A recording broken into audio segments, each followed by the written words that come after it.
Joseph from TU Delft Student Ambassadors, and thanks for agreeing to talk with me. Yeah, You're welcome. So this is Alberto here. You're a first year PhD student at the Applied Sciences. End of first year, yeah. End of first year at the Applied Sciences faculty at TU Yeah. Delft. Right. Okay, I'm really excited to be here. Thank you so much again to agree to talk. We'd like to get your view on PhD life in TU Delft, and maybe it helps the prospective students who are looking at this to get an idea of how it is at TU Delft. Yeah. So, can you tell us a bit about your background, where you come from, and where you are right now? Yeah. Thank you for this talk, for this opportunity. I come from Italy, in the north, and so for me it was a big decision to come here abroad to do my master thesis and then my PhD. But it's definitely worth it. What else would you like to know? So if you ask me, so why TU Delft? There is a very simple story behind it. Okay. It's just that when I was at the end of my fourth year, I asked a professor of mine back in Pisa, in Italy, what are the best places in the world to do a master thesis in quantum computation. And he gave me a list of 17 places, with 17 names all around the world. Many in Europe, in the US, some in Italy, and Delft was one of them. And there was this professor, Leo Kubenhoven, which is now my professor, and I looked through all the options that he suggested to me, and then I decided that maybe TU Delft with Leo Kubenhoven was a very interesting opportunity. So that was very funny, because then I came back to him and told him, okay, I would like to go there to Delft to do my master thesis. And he said, nice place. And I don't know him personally, so you can just write to him an email. If you want, you can put myself in CC.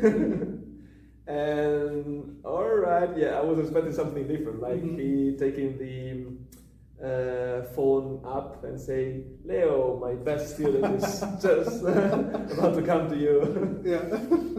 But that was not the case. So I had to figure out a way to come here.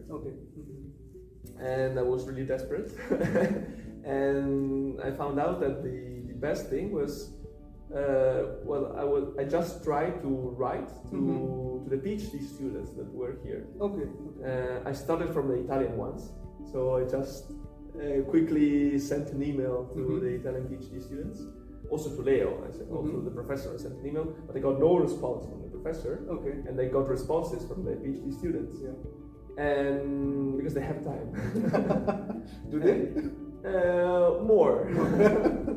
More time than the professor does, and also it's a nice feeling for them if someone tries to approach them to.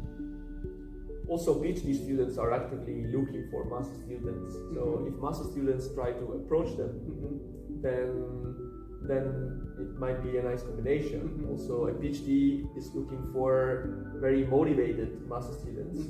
And if you show that you have initiative and you can contact people and move, those are good features. So you make a good impression from the start. But this was you contacting PhD students for a PhD position, right? For a master thesis position. Yeah, exactly.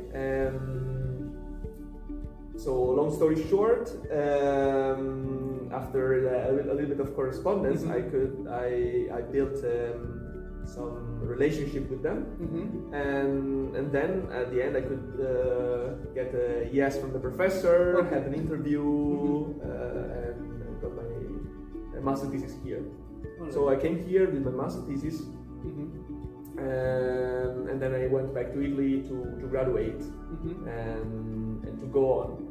and then at the beginning, I didn't want to do a PhD. I decided it a little bit later, a few months later, and so the same situation appeared again. I mean, okay, if I want to do a PhD, where to do it? Okay.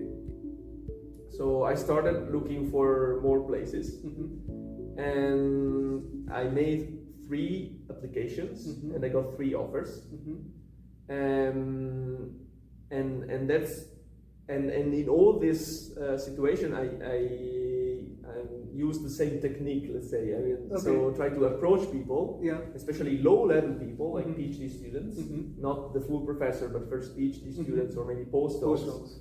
And start to build, start to connect with them and have some discussions, and it worked amazingly. So I got this 3 different positions, and I really suggest to approach PhD students because for 2 reasons. One, because they have more time, so they are happy to talk to you, and second, because they know how life is. And so I decided to come here to Delft because PhD students were happier. Okay. Do you agree? So I do agree. Okay. I do agree. Yeah, I do agree. So in particular, I had a possibility in Geneva, and I went there. I talked to the people, talked to the professor. It was, I mean, amazing physics, amazing stuff, amazing mountains that are not here in the Netherlands. But then staying there, I mean, taking beers with the PhD students, I realized that they were not so happy.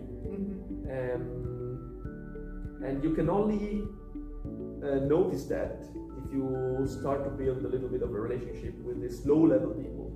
Because if you talk to the high-level people, I mean, everything is super amazing. They are that you. A big part of the PhD is also the relationship with your boss, and you can only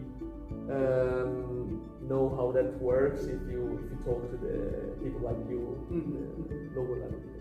But this was right after your master's thesis at Delft, right?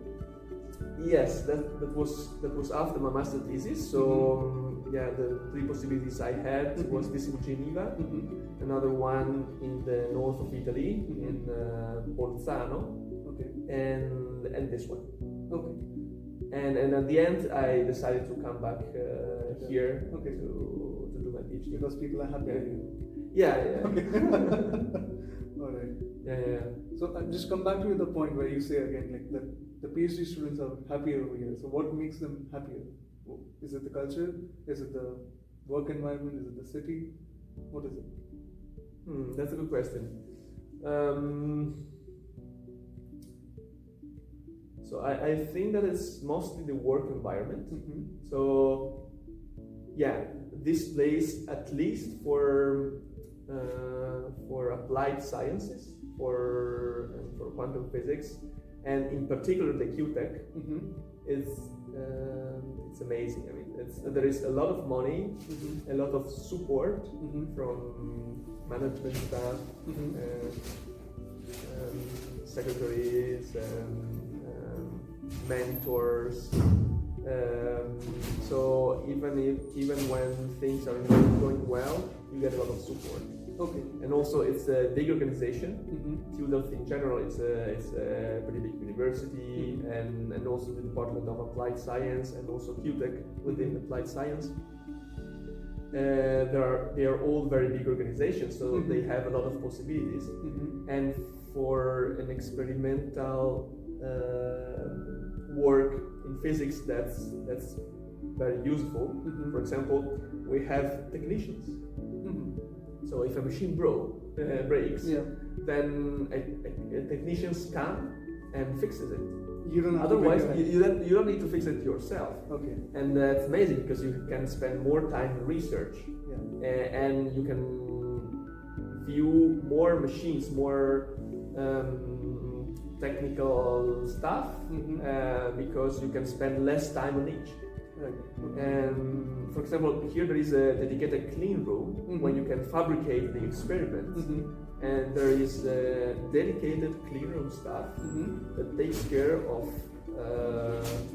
making sure that it runs smoothly. And you don't need to care about that and fix about that. You just need to behave nicely, do the tests, and do things properly. But yeah, you have a lot of support, and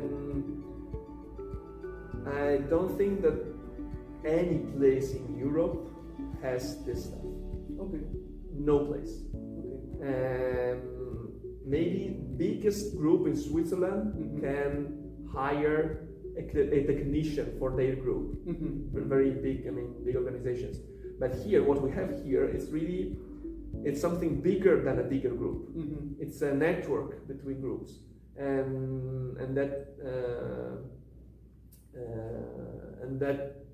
therefore, it's possible to have support on a broader level, which is not possible at universities. Yeah.